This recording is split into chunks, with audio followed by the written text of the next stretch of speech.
Oh, thank you very much for having me. God. Yes. God, normally at the end, that was great. Well, thank you very much for having me. When Sam got in touch with me and said, can you come and do 5 world-class innovations? I was like, yeah, started rattling things off. And he was like, no, you media bore. I don't want those.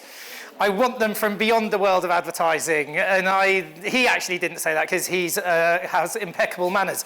I just realized in that moment I was a media bore and then had to go and dig deep to find things that came from outside the world of advertising. But this is what I will be talking about today. Hopefully, I've got a few credentials in this space that allow me to talk about that because I am Chief Experience Officer across the Havas network, which I think just means I get pulled into random things like this, but also I run Havas Entertainment, which is our media division, where we focus only on culture-first clients. So from fashion to tech to gaming to toys to film and TV, they all have innovation at the heart of what they do. That said, I have told it has got to not come from the world of media and advertising. So this is what I am going to be talking about today. It is less rules, because I don't think there are any rules when it comes to the world of innovation, but it's some inspiring places that it can come from. And the first is unexpected places. Innovation flourishes when it comes from your passions. You need to set audacious goals to get there. It's often born out of necessity, but also on its own is sometimes not enough. So let's get on with it. Innovation comes from unexpected places.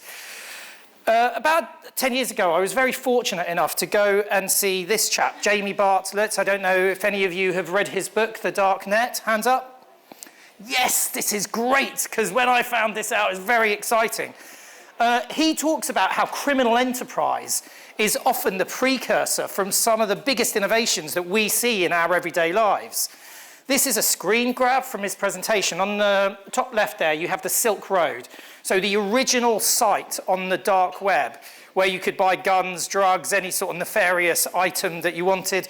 Bottom right is an early screen grab of eBay. Now, for us these days, it is completely normal to create a username, go online, look at the competition, look at the various pricing, look at the ratings, look at the referrals, maybe speak directly to the seller, buy the product, it comes through the post, you use it, and then you go back and drop your own referrals and ratings on there, and so the cycle continues. What's interesting is that on the Silk Road existed like that years before Amazon and eBay were even a thing in anyone's minds, and they look identical. So I'm not suggesting that you suddenly delve into the criminal underworld to find your next innovations, but go and have a look at unusual places, because some of the things that this did was drive competition, that drove trust levels up. You know, if your quality goods were not of the quality that people wanted, you got downgraded. As well as trust going up, prices came down because there's competition. Quality goes up. Average street cocaine comes at about 30% quality rate when there because of the ratings and reviews. It's between 70 and 90%. So the lesson is, go look in unusual places and you will find more innovative solutions. Next, it flourishes from your passions. And I think this is the real reason that I said yes to Sam, because it was an opportunity to come show off a little bit. You'll see what I'm talking about in a second. Who of you are of an age where you're old enough to remember when, you or one of your mates broke their arm or leg at school, they came back with one of those massive bulky casts, and then it's pristine white, and you quickly draw a picture of genitalia on there so they get told off by their teachers. But they were big and they were rubbish. Now, this is me, the real reason why I said I'll come and do this, because I can show off a little bit. This is me snowboarding earlier this season, and I'm at a level where I'm fairly competent. But this is also me. For those of you who can't read at the back, 3 broken wrists, multiple fractured wrists. Every now and again, I hit one of those trees really hard. And whiplash is just a standard thing that I come back with. I broke my first wrist 2 days on my first snowboarding experience. And I went to do what every young man does in that situation, and went out and got blind drunk, confident in the notion that it would be a miracle medical intervention that night while I slept. I would wake up fine and I would be back on the slopes. As it turns out, I woke up about 4 in the morning in agonizing pain, hungover, and I was the first person in A&E the next day, where the doctor started wrapping some sort of thin material like cotton woolly type, and then this thin gauze, and I don't know if anyone's broken an arm or leg or anything recently, and I was going to him, mate, this isn't going to do anything. Every time I move my wrist a micromillimeter, it is sending searing pain signals from my hand up to my brain. And he was like, calm your horses, son. He didn't say that because he's a French doctor, but I know what I'm doing. And next to him, he had a bucket of water. Like, what's going on now? He started dipping his hand in the bucket. We'll come back, wetting this thing, and it solidifies into this amazing fiberglass cast. I was like, wow. So I started asking him in my very bad French, and he wasn't speaking particularly good English, so I might be completely making this up, by the way. But what I took from it was he said there was a doctor, a French doctor, who has huge passion for sailing, and any of you who sail in this room will know if you have a fiberglass hull and it hits something, you need to fix that pretty quickly, otherwise you're going to be in a lot of trouble. This doctor realized this material that could repair boats in the wet actually could be a much better solution rather than those big, bulky plaster things, and transformed the way that medicine wraps your broken bones now. Huge innovation that's changed the way we work. So, innovation flourishes when it comes from your passions. It often, though, requires audacious goals. We choose to go to the moon in this decade and do the other things, not because they are easy, but because they are hard. Because that goal will serve to organize and measure the best of our energies and skills. Because that challenge is one that we're willing to accept, one we are unwilling to postpone, and one we intend to win, and the others too. I'm obsessed with this, but I could do like hours of presentation on all of the innovations that came out of that, but I chose one. When JFK came out and said that at the beginning of the 60s, NASA barely existed, right? When you fly in space, there is no up, down, left, right. When we fly on Earth, we've got the magnetic poles. They tell us where we are, where we're going. You've got landmarks and stuff. There is none of that in space. They needed to make a computer that could help them fly 250,000 miles, orbit the moon, and then land that lunar lander.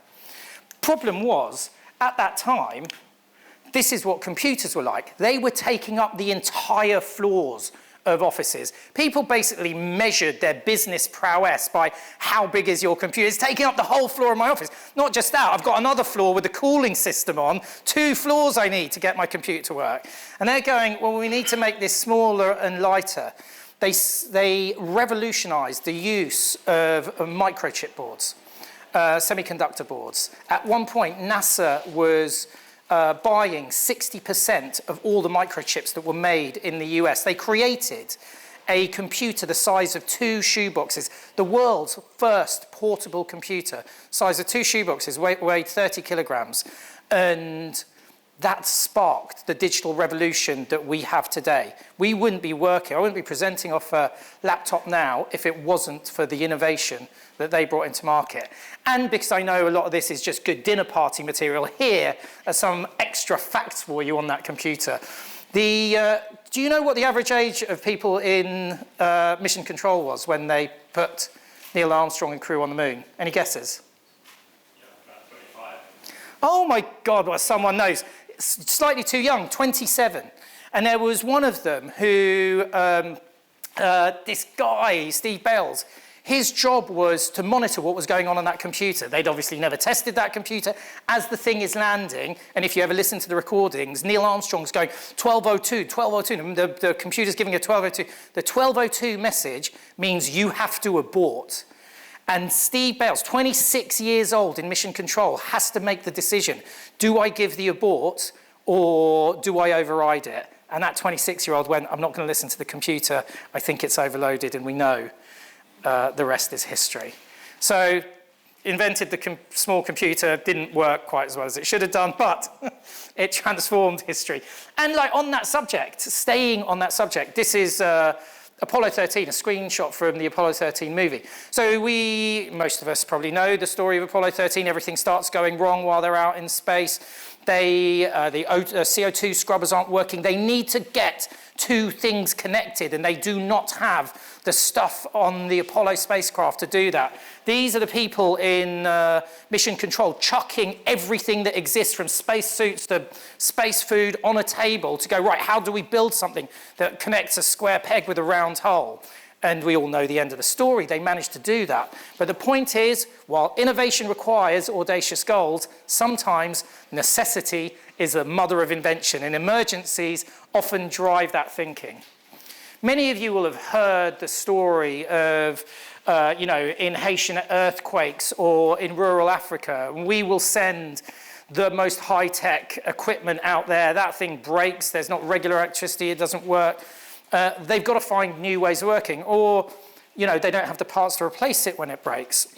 One of the sort of famous innovations, especially from sort of parts of rural Africa and those times, is using car headlamps as the heaters for baby incubators. What's interesting about this is this chap, Timothy, I forget his surname, worked with MIT to go, how do we turn this into a thing? He invented, with them, a baby incubator that was built out of, the heater was car headlamps, the power came from a motorcycle battery, the ring, if there was an emergency, came from doorbells. All parts that could easily be replaced. It was Times magazine voted it the #1 invention of the year, the best innovation of that year, 2012. Lauded around the world. It's going to save millions of babies' lives. It was an abject failure. And even though a few doctors had said, yeah, this is great, when they actually started going around hospitals, they were like, we don't want something that looks this crappy. Some hospitals are going, we'd rather have nothing than something that looks this crappy. Also realised the sort of bureaucracy. You might be talking to a few doctors, but the supply chain that does it is some politician in some bureaucratic job that's buying these things in bulk for everybody, and it's a completely different conversation, the one that he had to get there. So even though he had come up with a wonderful innovation, and necessity drove that innovation, sometimes it's not enough, and you need to go further. And the last one of these is the story of sliced bread. So obviously we know how the story of sliced bread ends. We eat it on a daily basis. But in 1928, Otto von Rohwedder, who was a successful businessman, a jeweler of 3 stores, decided the thing that the world needs more than anything is sliced bread. And before that, it did not exist. He gave all this stuff up, sold it, invested the money, built the machine, went and spoke to people like, no, mate, I've got a bread knife at home. Why do I want this? He went to all the bakers, and they're like, get out of here. We don't want this. And so for 2 years, nothing happened. And then a brand came out, the wonder of sliced bread. And they came out, they branded it, they put a story behind it. Everyone started going, wow, everyone's into the wonder of sliced bread. It started selling by the shed loads. Then they started to diversify into diet bread that gives you energy because it's dextrinates the starches. And there's a whole presentation in the lies people put in advertising in history.